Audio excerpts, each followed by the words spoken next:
안녕하세요. 건강대박 시청자 여러분. 오늘 여러분께 설탕보다 더 무서운 음식들에 대한 놀라운 이야기를 들려드리려고 합니다. 혹시 나 정도면 건강하게 먹고 있지라고 생각하고 계시나요? 자신만만하신 분들, 오늘 이야기에 귀 기울여 주세요. 생각지도 못했던 음식들이 여러분의 건강을 위협하고 있을지도 모릅니다. 사실 저도 그랬습니다. 나름 건강에 신경 쓴다고 생각했는데 알고 보니 엉뚱한 음식을 너무 많이 먹고 있었더라고요. 예를 들어 박할머니는 평소 건강관리에 철저하신 분입니다. 매일 아침 조깅도 거르지 않으시고 식단도 채소 위주로 챙겨 드시죠. 그런데 어느 날 건강검진에서 혈당 수치가 높게 나온 겁니다. 깜짝 놀라 의사 선생님과 상담을 해보니 박할머니가 즐겨 마시던 저지방 우유가 문제였습니다. 저지방 우유에는 지방을 줄이는 대신 단맛을 내기 위해 설탕이나 액상과당이 첨가되는 경우가 많거든요. 박할머니는 그걸 모르고 건강에 좋다고 매일같이 드셨던 거죠. 이렇게 우리를 깜짝 놀라게 만드는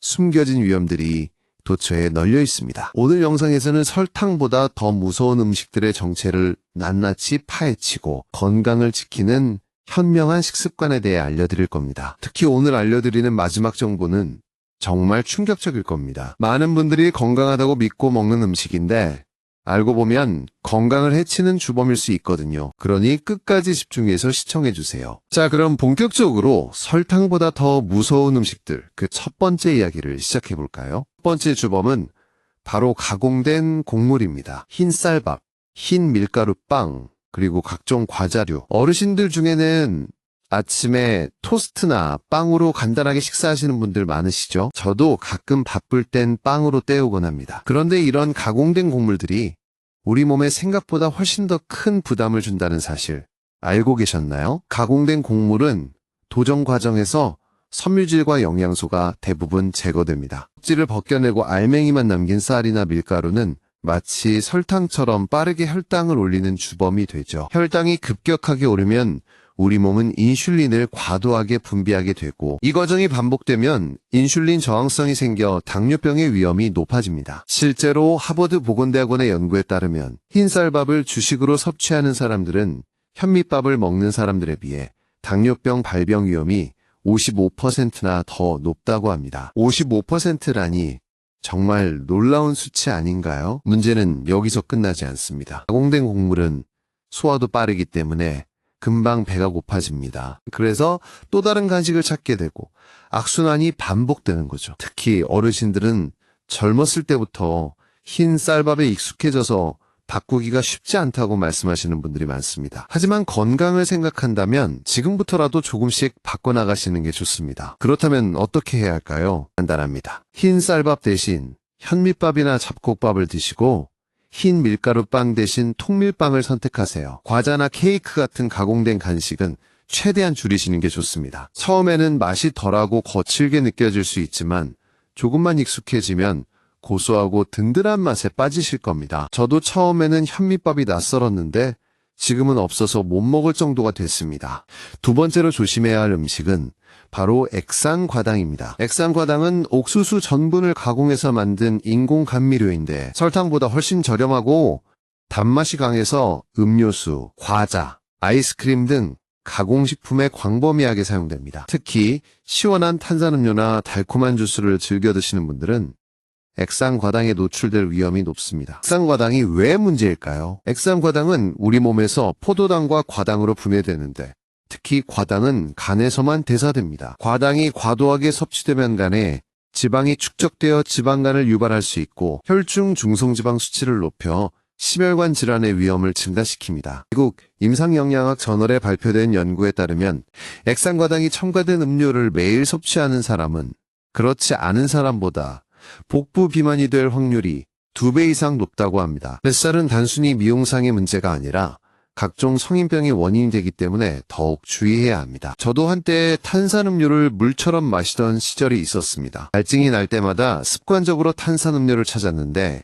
어느 날 건강검진에서 중성지방 수치가 높게 나온 겁니다. 그 후로 탄산음료를 끊고 물이나 차를 마시는 습관을 들였더니 뱃살도 빠지고 몸도 훨씬 가벼워졌습니다. 액상과당을 피하는 방법은 간단합니다. 음료수를 마실 때는 성분 표시를 꼼꼼히 확인해서 액상과당이 들어있지 않은 제품을 선택하세요. 탄산음료나 주스 대신 물이나 탄산수, 허브차를 마시는 것도 좋은 방법입니다. 특히 집에서 직접 과일청을 만들어 탄산수에 타 마시면 건강하고 맛있게 즐길 수 있습니다. 자, 이제 세 번째로 우리가 주의해야 할 음식은 무엇일까요? 바로 트랜스 지방입니다. 트랜스 지방은 액체 상태의 식물성 기름을 고체 상태로 가공하는 과정에서 생기는 불포화 지방의 일종입니다. 마가린, 슈트닝, 그리고 이를 사용해서 만든 과자, 빵, 튀김류 등에 많이 들어있습니다. 트랜스 지방은 우리 몸에 아주 해로운 영향을 미칩니다. 나쁜 콜레스테롤 수치를 높이고 좋은 콜레스테롤 수치를 낮춰 심혈관 질환의 위험을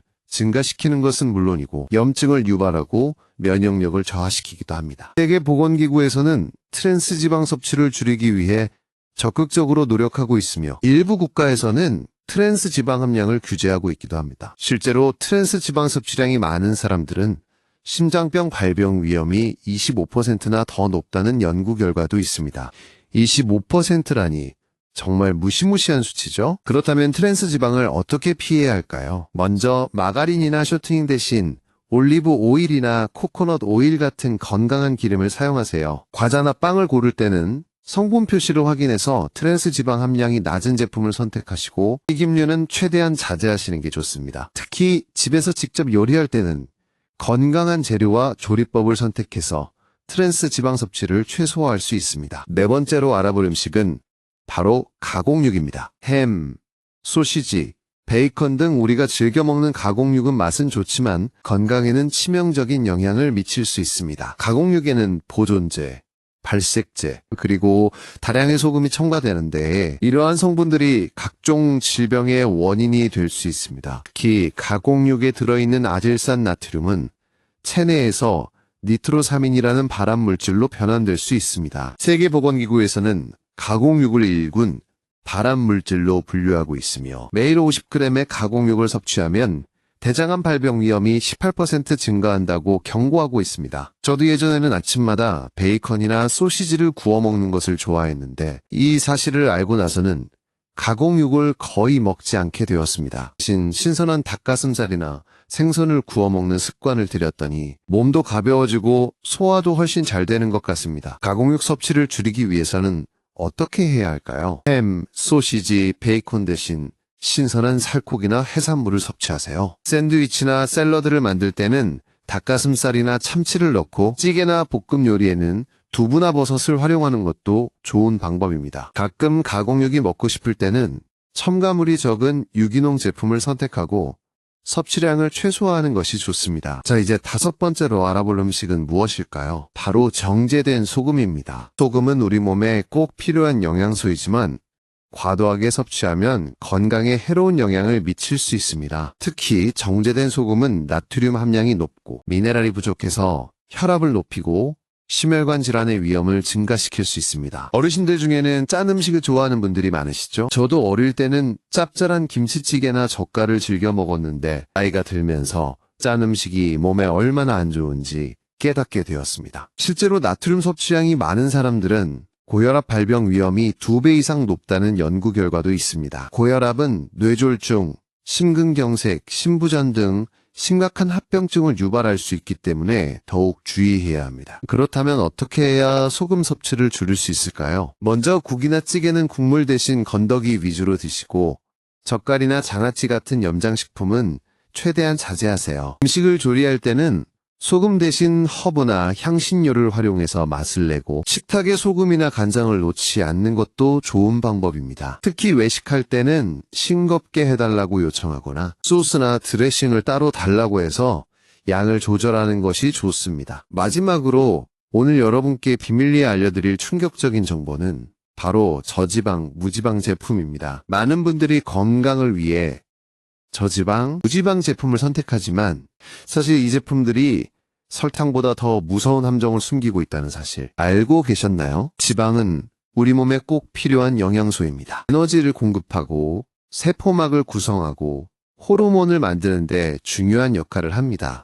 하지만 가공식품 회사들은 저지방, 무지방 제품을 만들기 위해 지방을 제거하는 대신 맛을 내기 위해 설탕이나 액상 과당을 첨가하는 경우가 많습니다. 즉, 지방은 줄였지만 당분 함량은 오히려 높아지는 셈이죠. 결과적으로 저지방, 무지방 제품을 과도하게 섭취하면 혈당이 급격하게 오르고 인슐린 저항성이 생겨 당뇨병의 위험이 높아질 수 있습니다. 또한 지방 대신 첨가된 당분은 간에서 지방으로 전환되어 지방간을 유발할 수도 있습니다. 실제로 한 연구에 따르면 저지방 요구르트를 즐겨 먹는 사람들은 일반 요구르트를 먹는 사람보다 당뇨병 발병 위험이 더 높다고 합니다. 저지방 제품이 오히려 건강을 해칠 수 있다는 충격적인 사실, 이제 아시겠죠? 그렇다면 어떻게 해야 할까요? 저지방, 무지방 제품 대신 자연 그대로의 식품을 선택하세요. 우유는 저지방 우유 대신 일반 우유를 마시고 요구르트는 무가당 플레인 요구르트를 선택하세요. 과자나 빵을 고를 때는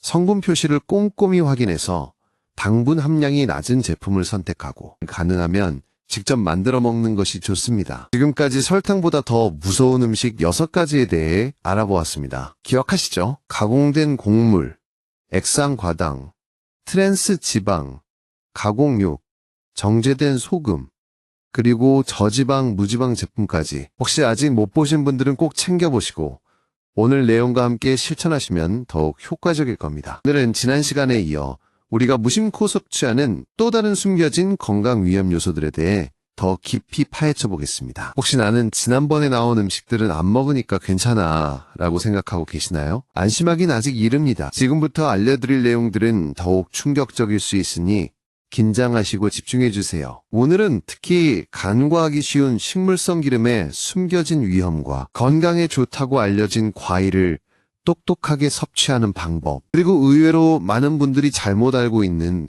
견과류에 대한 진실까지 꼼꼼하게 알려드릴 겁니다.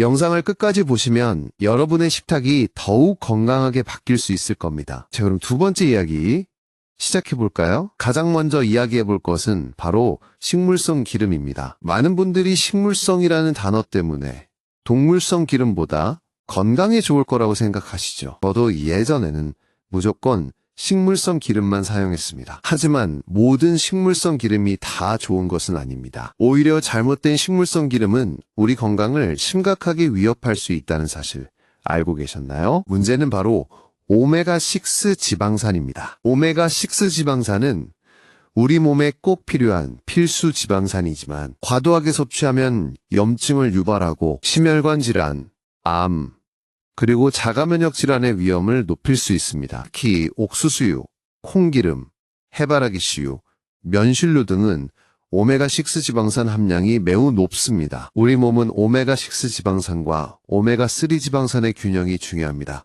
하지만 현대인의 식단은 오메가6 지방산 섭취는 지나치게 많고 오메가3 지방산 섭취는 부족한 경우가 대부분입니다. 이 불균형이 만성염증을 유발하고 각종 질병의 원인이 되는 거죠. 실제로 한 연구에 따르면 오메가6 지방산과 오메가3 지방산의 비율이 높을수록 심혈관 질환 발병 위험이 높아진다고 합니다. 특히 튀김류나 가공식품에 많이 사용되는 옥수수유나 콩기름은 피하는 것이 좋습니다. 그렇다면 어떤 기름을 사용하는 것이 좋을까요? 올리브 오일, 아보카도 오일, 코코넛 오일 등은 오메가6 지방산 함량이 낮고 건강에 유익한 성분들이 풍부합니다. 특히 엑스트라 버진 올리브 오일은 항산화 성분이 풍부해서 혈관 건강에 도움을 줄 수 있습니다. 하지만 모든 기름은 과도하게 섭취하면 칼로리 과잉으로 이어질 수 있으므로 적당량을 사용하는 것이 중요합니다.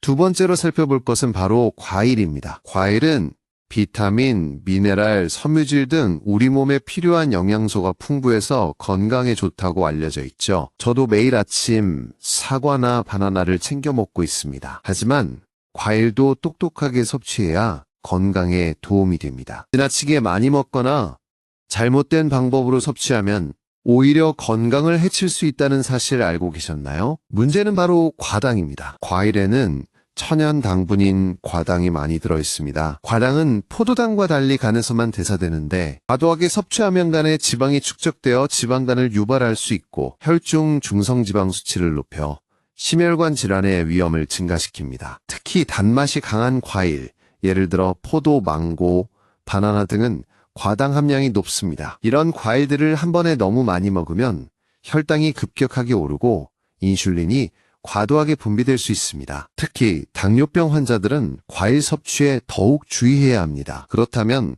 과일을 어떻게 섭취해야 건강에 도움이 될까요? 먼저 과일은 적당량을 섭취하는 것이 중요합니다. 하루에 사과 1개 또는 바나나 1개 정도가 적당합니다. 또한 과일 주스보다는 생과일로 섭취하는 것이 좋습니다. 과일 주스는 섬유질이 제거되고 당분 함량이 높아 혈당을 급격하게 올릴 수 있습니다. 특히 아침 식사 대용으로 과일만 먹는 것은 좋지 않습니다. 단백질이나 지방이 부족하면 혈당이 불안정해지고 금방 배가 고파질 수 있습니다. 과일을 섭취할 때는 견과류나 요거트, 삶은 달걀 등 단백질과 지방이 풍부한 식품과 함께 섭취하는 것이 좋습니다. 세 번째로 알아볼 것은 바로 견과류입니다. 견과류는 불포화 지방산, 단백질, 섬유질, 비타민, 미네랄 등 우리 몸에 좋은 영양소가 풍부해서 건강에 좋다고 알려져 있습니다. 저도 매일 아침 아몬드나 호두를 챙겨 먹고 있습니다.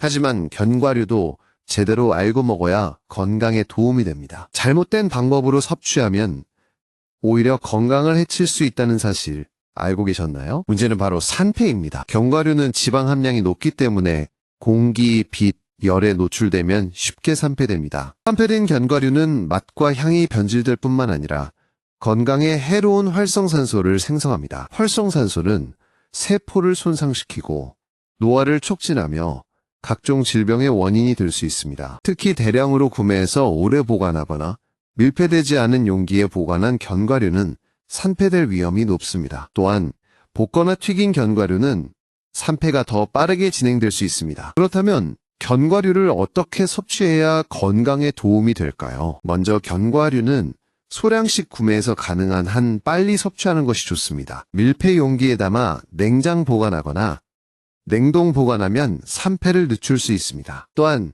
생견과류를 구입해서 직접 볶아 먹는 것이 좋습니다. 볶을 때는 약불에서 짧은 시간 동안 볶고 너무 많이 볶지 않도록 주의하세요. 특히 눅눅하거나 쩐내가 나는 견과류는 산패된 것이므로 섭취하지 않는 것이 좋습니다. 아깝다고 생각하지 마시고 과감하게 버리세요. 건강이 더 중요합니다. 네 번째로 살펴볼 것은 바로 콩입니다. 콩은 밭에서 나는 고기라고 불릴 정도로 단백질이 풍부하고 섬유질, 비타민, 미네랄 등 다양한 영양소를 함유하고 있습니다. 특히 여성 호르몬과 유사한 작용을 하는 이소플라본이 풍부해서 갱년기 여성에게 좋다고 알려져 있죠. 저도 두부나 콩국수를 즐겨 먹고 있습니다. 하지만 콩도 제대로 알고 먹어야 건강에 도움이 됩니다. 잘못된 방법으로 섭취하면 오히려 건강을 해칠 수 있다는 사실 알고 계셨나요? 문제는 바로 피트산과 렉틴입니다. 콩에는 피트산과 렉틴이라는 성분이 들어있는데 이 성분들은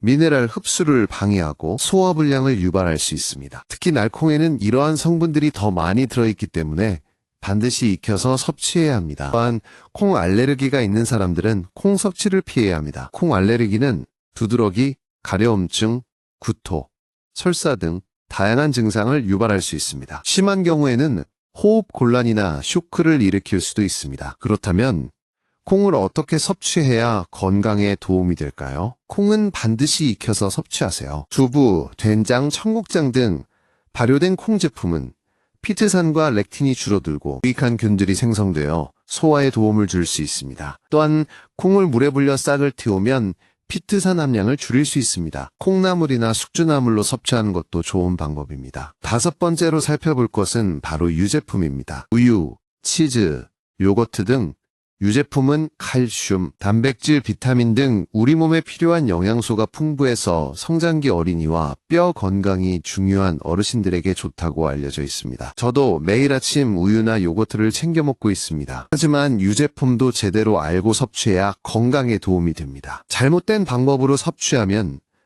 오히려 건강을 해칠 수 있다는 사실 알고 계셨나요? 문제는 바로 유당불내증과 카제인입니다. 유당불내증은 유제품에 들어있는 유당을 소화하지 못하는 증상입니다. 유당불내증이 있는 사람들은 유제품을 섭취하면 복통, 설사, 가스 등의 증상을 겪을 수 있습니다. 또한 유제품에 들어있는 카제인이라는 단백질은 일부 사람들에게 알레르기 반응을 일으킬 수 있습니다. 또한 시판되는 유제품에는 설탕이나 첨가물이 많이 들어있는 경우가 많습니다. 이러한 첨가물들은 혈당을 높이고 체중 증가를 유발할 수 있습니다. 그렇다면 유제품을 어떻게 섭취해야 건강에 도움이 될까요? 유당불내증이 있는 사람들은 유당이 제거된 유제품을 섭취하거나 소량씩 섭취하는 것이 좋습니다. 또한 요거트는 무가당 플레인 요거트를 선택하고 과일이나 견과류를 첨가해서 먹는 것이 좋습니다. 우유 대신 아몬드 우유나 두유를 섭취하는 것도 좋은 방법입니다. 지금까지 우리는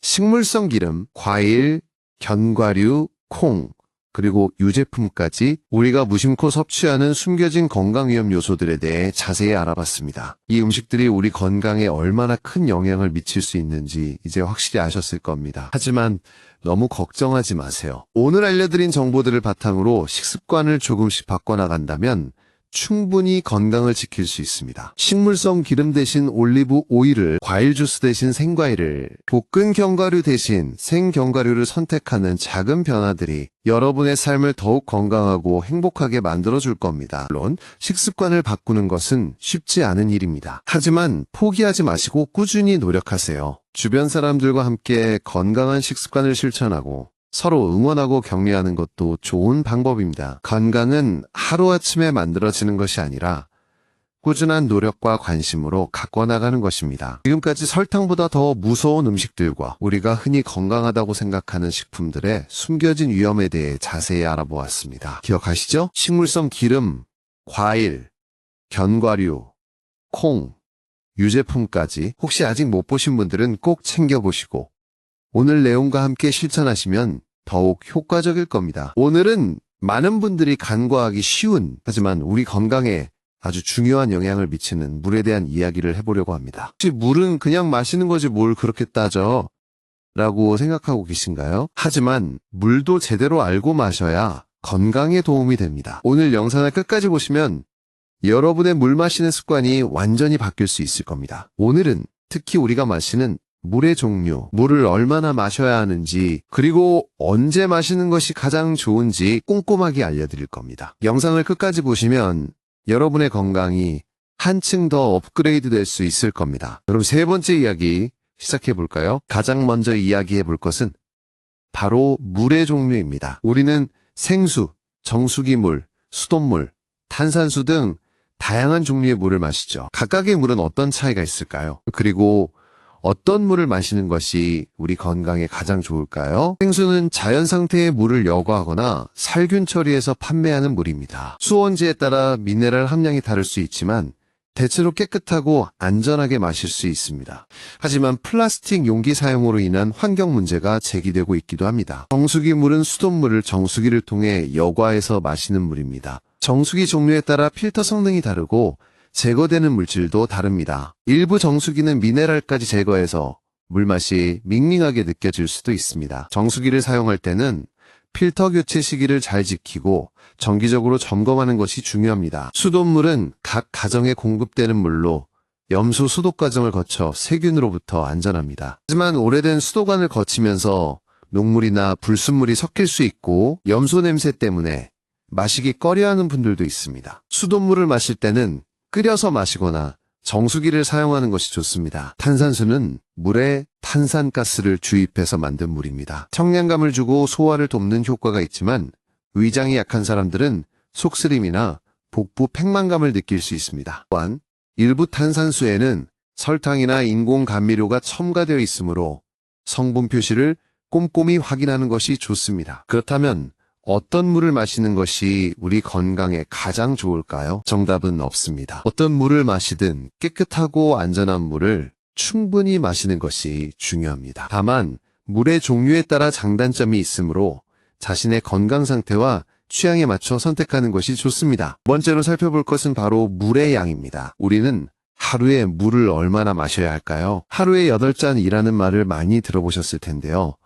과연 모든 사람에게 똑같이 적용되는 걸까요? 물 섭취량은 개인의 체중, 활동량, 건강 상태, 그리고 날씨에 따라 달라집니다. 일반적으로 성인의 경우 하루에 체중 1kg, 당 30에서 40ml의 물을 마시는 것이 좋습니다. 예를 들어 체중이 60kg인 사람은 하루에 1.8에서 2.4리터의 물을 마시는 것이죠. 하지만 땀을 많이 흘리는 여름철이나 운동 후에는 물 섭취량을 늘려야 합니다. 물을 충분히 마시면 신진대사가 활발해지고 노폐물 배출이 원활해지며 혈액순환이 개선됩니다. 또한 피부가 촉촉해지고 변비 예방에도 도움이 됩니다. 하지만 신장질환이나 신부전 환자는 물 섭취량을 제한해야 하므로 의사와 상담하는 것이 좋습니다. 물을 충분히 마시는지 어떻게 확인할 수 있을까요? 가장 간단한 방법은 소변 색깔을 확인하는 것입니다. 소변 색깔이 옅은 노란색이면 충분히 수분 섭취를 하고 있다는 뜻이고, 짙은 노란색이면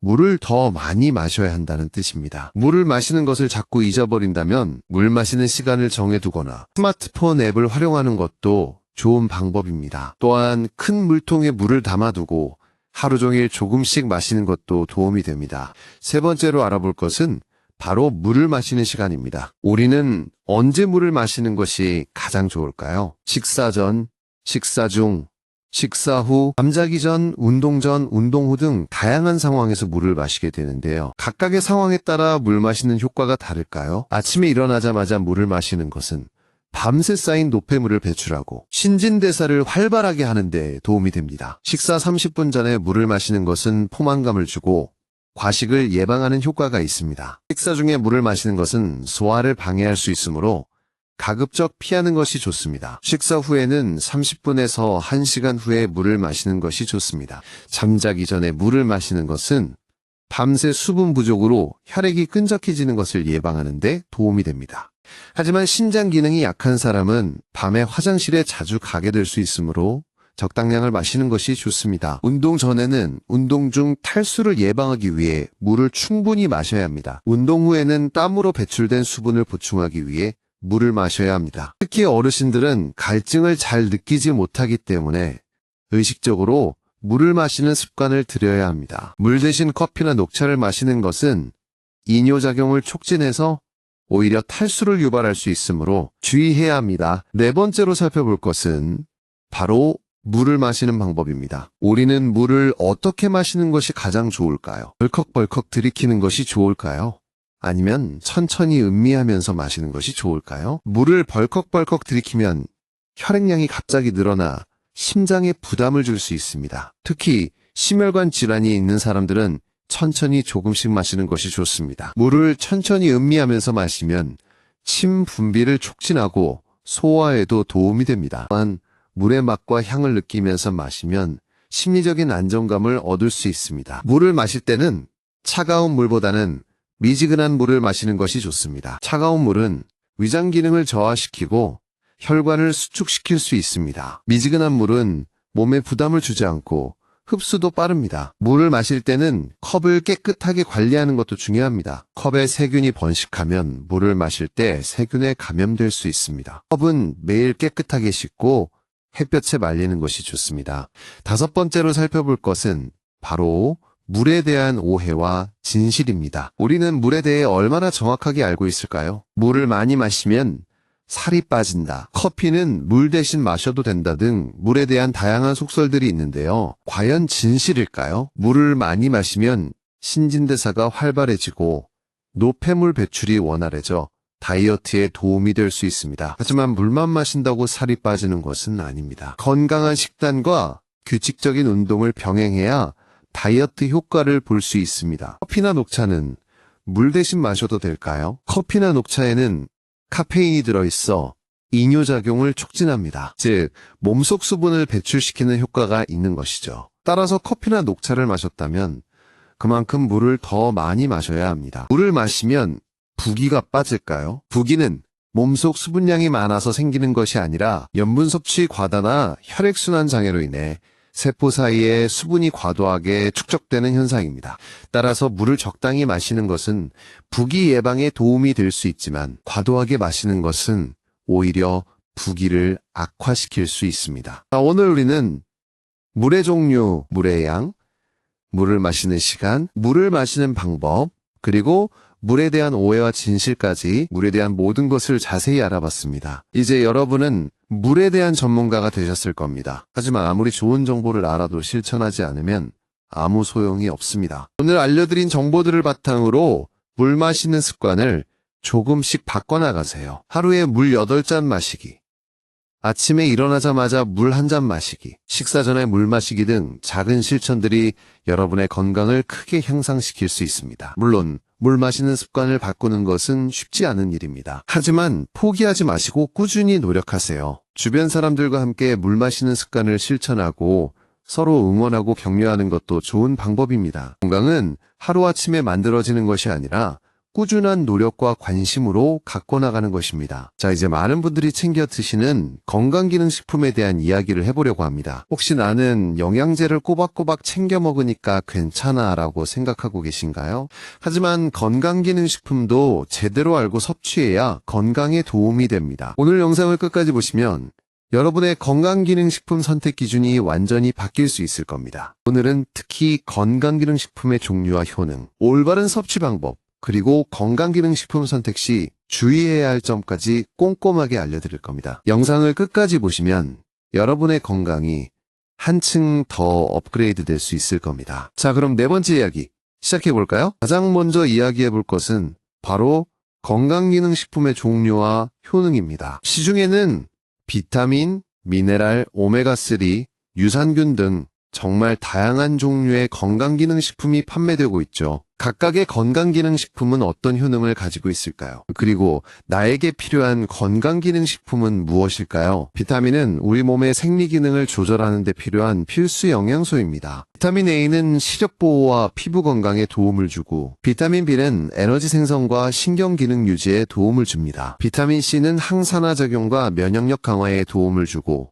비타민 D는 뼈 건강과 칼슘 흡수에 도움을 줍니다. 미네랄은 뼈, 치아, 혈액 등 우리 몸의 구성 성분이며 생리 기능을 조절하는 데 필요한 필수 영양소입니다. 칼슘은 뼈 건강에 도움을 주고, 철분은 혈액 생성과 산소 운반에 도움을 줍니다. 마그네슘은 신경과 근육 기능 유지에 도움을 주고, 아연은 면역력 강화와 세포 성장에 도움을 줍니다. 오메가3는 혈중 중성지방 감소와 혈행 개선에 도움을 주고, 뇌 기능 활성화와 눈 건강에 도움을 줍니다. 유산균은 장내 유해균 억제와 유익균 증식에 도움을 주고, 배변 활동을 원활하게 하는 데 도움을 줍니다. 하지만 건강기능식품은 의약품이 아니므로 질병을 치료하거나 예방하는 효과는 없습니다. 건강기능식품은 부족한 영양소를 보충하고 건강 유지에 도움을 주는 역할을 합니다. 따라서 건강기능식품에 너무 의존하기보다는 균형 잡힌 식단을 통해 영양소를 섭취하는 것이 가장 중요합니다. 두 번째로 살펴볼 것은 바로 건강기능식품의 올바른 섭취 방법입니다. 건강기능식품은 언제, 어떻게 섭취하는 것이 가장 좋을까요? 다른 약이나 음식과 함께 섭취해도 괜찮을까요? 건강기능식품은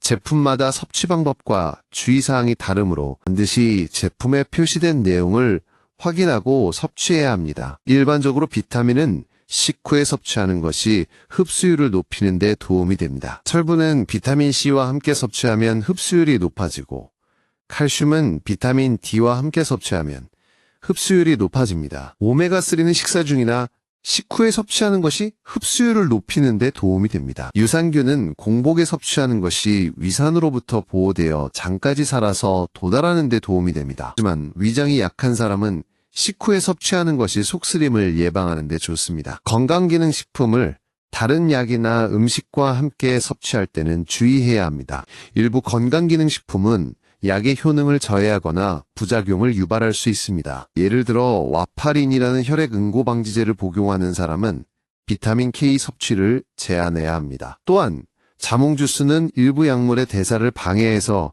약효를 증가시키거나 감소시킬 수 있습니다. 따라서 건강기능식품을 섭취하기 전에 의사나 약사와 상담하고 복용 중인 약물과의 상호작용을 확인하는 것이 좋습니다. 세 번째로 알아볼 것은 바로 건강기능식품 선택 시 주의해야 할 점입니다. 시중에는 정말 많은 건강기능식품이 판매되고 있는데요. 어떤 제품을 선택해야 안심하고 섭취할 수 있을까요? 먼저 건강기능식품 마크를 확인하세요. 건강기능식품 마크는 식품의약품안전처에서 기능성과 안전성을 평가한 제품에만 표시할 수 있습니다. 건강기능식품 마크가 없는 제품은 건강기능식품으로 인정받지 못한 일반 식품이거나 불법 제품일 수 있습니다. 원료와 함량을 확인하세요. 건강기능식품의 효과는 원료의 품질과 함량에 따라 달라집니다. 따라서 제품에 사용된 원료와 함량을 꼼꼼히 확인하고 믿을 수 있는 회사에서 제조한 제품을 선택하는 것이 좋습니다. 첨가물을 확인하세요. 일부 건강기능식품에는 맛과 향을 좋게 하거나 보존기간을 늘리기 위해 다양한 첨가물이 들어갑니다. 이러한 첨가물은 알레르기 반응을 일으키거나 건강에 해로운 영향을 미칠 수 있습니다. 따라서 첨가물이 최대한 적게 들어간 제품을 선택하는 것이 좋습니다. 광고에 현혹되지 마세요. 건강기능식품 광고는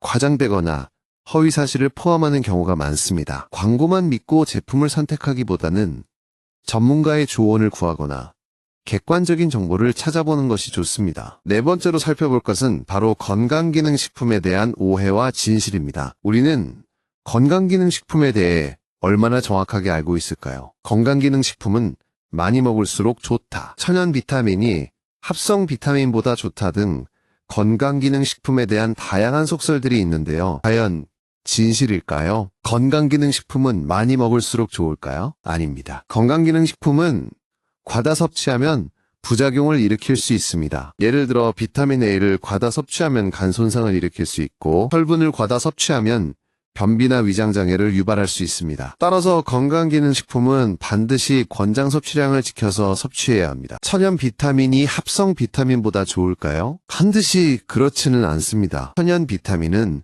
식품에서 추출한 비타민이고, 합성 비타민은 화학적으로 합성한 비타민입니다. 천연 비타민은 합성 비타민보다 흡수율이 높다고 알려져 있지만 가격이 비싸고 함량이 낮은 경우가 많습니다. 합성 비타민은 가격이 저렴하고 함량이 높지만 천연 비타민보다 흡수율이 낮을 수 있습니다. 따라서 자신의 상황과 필요에 맞춰 선택하는 것이 좋습니다. 건강기능식품은 임산부나 어린이가 섭취해도 안전할까요? 임산부나 어린이는 일반 성인보다 영양 요구량이 다르고 건강기능식품에 대한 민감도가 높습니다. 따라서 임산부나 어린이는 건강기능식품을 섭취하기 전에 반드시 의사나 약사와 상담하고 안전성이 입증된 제품을 선택해야 합니다. 첫 번째로 살펴볼 것은 바로 나에게 맞는 건강기능식품 선택법입니다. 수많은 건강기능식품 중에서 나에게 꼭 필요한 제품은 어떻게 골라야 할까요? 먼저 자신의 식습관과 생활습관을 분석하세요. 평소 식사를 불규칙하게 하거나 특정 음식을 잘 먹지 않는다면 부족한 영양소를 보충해주는 건강기능식품을 선택하는 것이 좋습니다. 또한 흡연, 음주, 스트레스 등 건강에 해로운 생활습관을 가지고 있다면 항산화작용을 하는 건강기능식품을 선택하는 것이 좋습니다.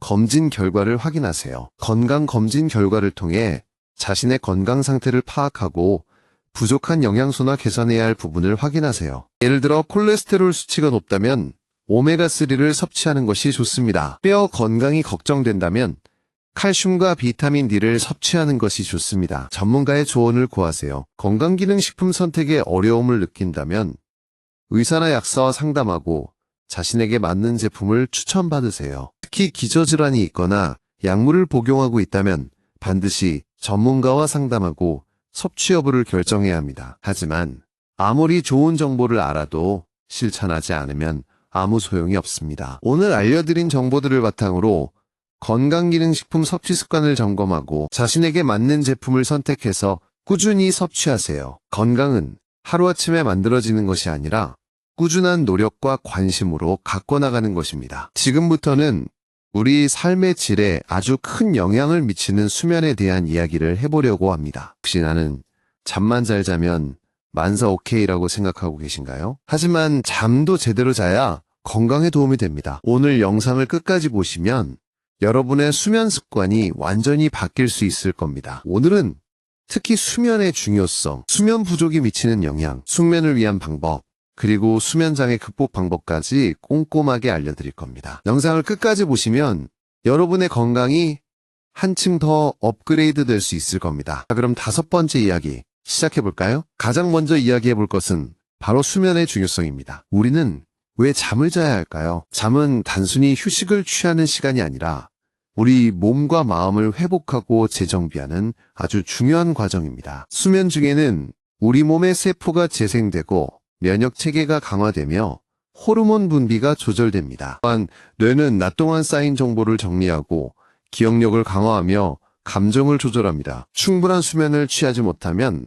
이러한 기능들이 제대로 작동하지 못하고 건강에 다양한 문제가 발생할 수 있습니다. 수면은 단순히 시간을 채우는 것이 아니라 질적으로 좋은 잠을 자는 것이 중요합니다. 깊은 잠을 자는 동안에는 성장 호르몬이 분비되고 뇌적 수액이 순환하면서 뇌 속 노폐물을 제거합니다. 따라서 숙면을 취하는 것은 우리 몸과 마음을 건강하게 유지하는 데 필수적입니다. 두 번째로 살펴볼 것은 바로 수면 부족이 미치는 영향입니다. 우리는 잠이 부족하면 어떤 문제가 생길까요? 단순히 피곤함을 느끼는 것 외에도 다양한 건강 문제가 발생할 수 있습니다. 수면 부족은 집중력 저하, 기억력 감퇴, 판단력 저하 등 인지기능 저하를 유발합니다. 또한 감정 조절 능력을 떨어뜨려 짜증, 불안, 우울감 등을 느끼기 쉽게 만듭니다. 장기적으로 수면 부족이 지속되면 우울증, 불안장애 등 정신질환 발병 위험이 높아집니다. 수면 부족은 면역력을 약화시켜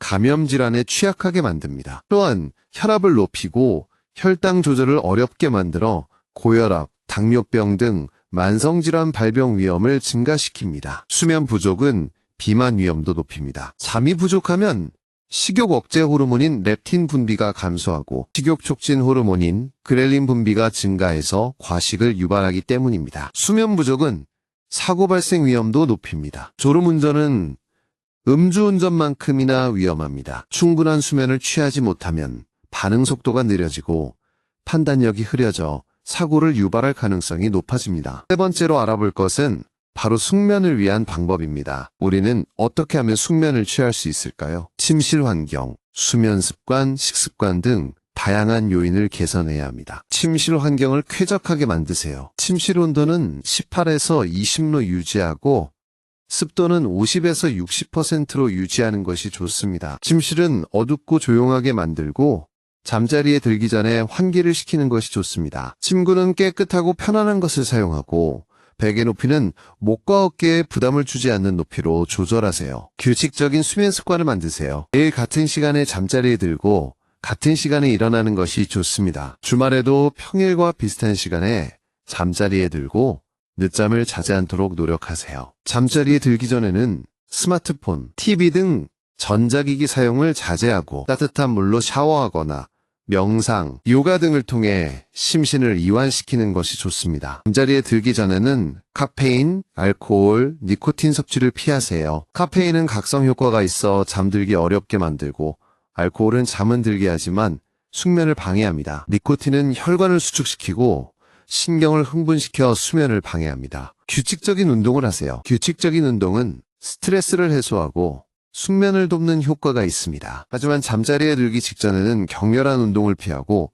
가벼운 스트레칭이나 산책을 하는 것이 좋습니다. 네 번째로 살펴볼 것은 바로 수면장애 극복 방법입니다. 우리는 불면증, 수면무호흡증, 하지불안 증후군 등 다양한 수면장애를 겪을 수 있습니다. 이러한 수면장애는 어떻게 극복해야 할까요? 불면증은 잠들기 어렵거나 잠을 유지하기 어렵거나 너무 일찍 깨는 증상을 말합니다. 불면증이 지속되면 만성피로, 집중력 저하, 우울증 등 다양한 문제를 유발할 수 있습니다. 불면증을 극복하기 위해서는 규칙적인 수면 습관을 만들고 침실 환경을 쾌적하게 만들고 잠자리에 들기 전에 심신을 이완시키는 것이 좋습니다. 만약 불면증이 심하다면 의사와 상담하고 약물 치료나 인지 행동 치료를 받는 것이 좋습니다. 수면 무호흡증은 잠을 자는 동안 호흡이 일시적으로 멈추는 증상을 말합니다. 수면 무호흡증은 혈중 산소 농도를 떨어뜨리고 심혈관 질환, 뇌졸중, 당뇨병 등 다양한 질병 발병 위험을 높입니다. 수면 무호흡증을 극복하기 위해서는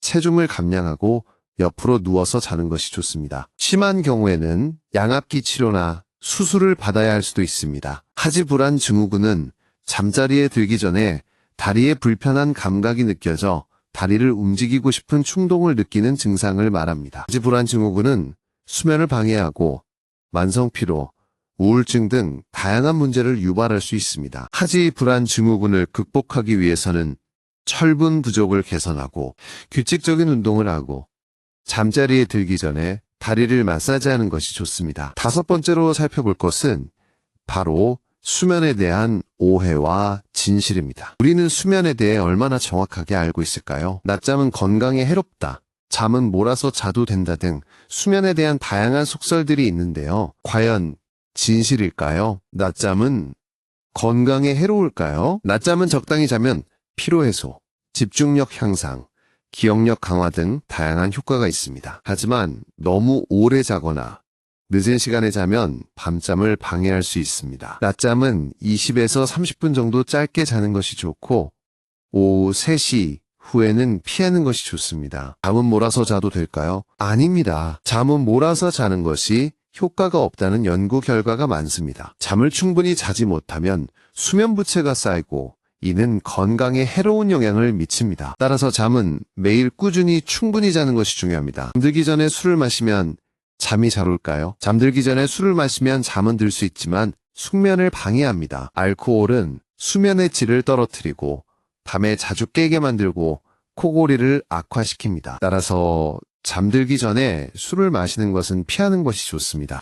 자, 오늘 우리는 수면의 중요성, 수면 부족이 미치는 영향, 숙면을 위한 방법, 수면 장애 극복 방법, 그리고 수면에 대한 오해와 진실까지 수면에 대한 모든 것을 자세히 알아봤습니다. 이제 여러분은 수면 전문가가 되셨을 겁니다. 하지만 아무리 좋은 정보를 알아도 실천하지 않으면 아무 소용이 없습니다. 오늘 알려드린 정보들을 바탕으로 수면 습관을 점검하고 숙면을 위한 노력을 꾸준히 하세요. 건강은 하루아침에 만들어지는 것이 아니라 꾸준한 노력과 관심으로 가꿔나가는 것입니다. 드디어 설탕보다 더 무서운 음식들에 대한 기나긴 여정을 마무리하는 시간이 왔습니다. 그동안 정말 많은 이야기를 나누었죠? 첫 번째 시간에는 가공된 곡물, 액상과당, 트랜스지방, 가공육, 정제된 소금, 그리고 저지방, 무지방 제품처럼 우리 건강을 위협하는 숨겨진 주범들을 낱낱이 파헤쳤습니다. 두 번째 시간에는 식물성 기름, 과일, 견과류, 콩, 유제품처럼 건강하다고 생각했던 식품들의 숨겨진 위험에 대해 알아보고 똑똑하게 섭취하는 방법을 배웠습니다. 세 번째 시간에는 우리 몸에 꼭 필요한 물에 대한 모든 것을 살펴보았습니다. 물의 종류, 양, 시간, 방법, 그리고 물에 대한 오해와 진실까지 물에 대한 전문가가 되셨을 겁니다. 네 번째 시간에는 많은 분들이 챙겨 드시는 건강기능식품에 대해 자세히 알아보았습니다. 건강기능식품의 종류와 효능, 올바른 섭취 방법, 선택 시 주의해야 할 점까지 꼼꼼하게 짚어봤습니다. 그리고 마지막으로 지난 시간에는 우리 삶의 질에 큰 영향을 미치는 수면에 대한 모든 것을 살펴보았습니다. 숙면을 위한 방법과 수면 장애 극복 방법을 통해 건강한 수면 습관을 만드는 방법을 배웠습니다. 돌아보면 정말 많은 내용을 다뤘네요. 어쩌면 너무 많은 정보에 어떻게 다 지켜라고 생각하시는 분들도 계실지 모르겠습니다. 하지만 너무 걱정하지 마세요. 한 번에 모든 것을 바꾸려고 하기보다는 작은 것부터 하나씩 실천해 나가는 것이 중요합니다. 예를 들어 오늘부터 흰 쌀밥 대신 현미밥을 먹고 탄산음료 대신 물을 마시는 것처럼 작은 변화들이 모여 큰 변화를 만들어낼 수 있습니다. 또한 건강은 혼자 지키는 것이 아니라 가족, 친구, 그리고 건강대박 커뮤니티와 함께 만들어 나가는 것이라는 점을 기억해 주세요. 서로 응원하고 격려하면서 건강한 습관을 함께 만들어 나가면 더욱 즐겁게 건강관리를 할 수 있을 겁니다. 가장 중요한 것은 포기하지 않는 것입니다. 식습관이나 생활습관을 바꾸는 것은 쉽지 않은 일이지만 꾸준히 노력하면 분명히 좋은 결과가 있을 겁니다. 건강은 단순히 오래 사는 것이 아니라 건강하게 오래 사는 것을 의미합니다. 건강한 몸과 마음으로 행복한 삶을 살아가는 것이 우리의 목표입니다. 건강대박은 앞으로도 여러분의 건강한 삶을 위해 유익하고 재미있는 정보를 꾸준히 제공할 것을 약속드립니다. 여러분의 건강한 삶을 응원하며 오늘 영상을 마무리하겠습니다. 지금까지 건강대박과 함께 해주셔서 감사합니다. 다음에 또 만나요.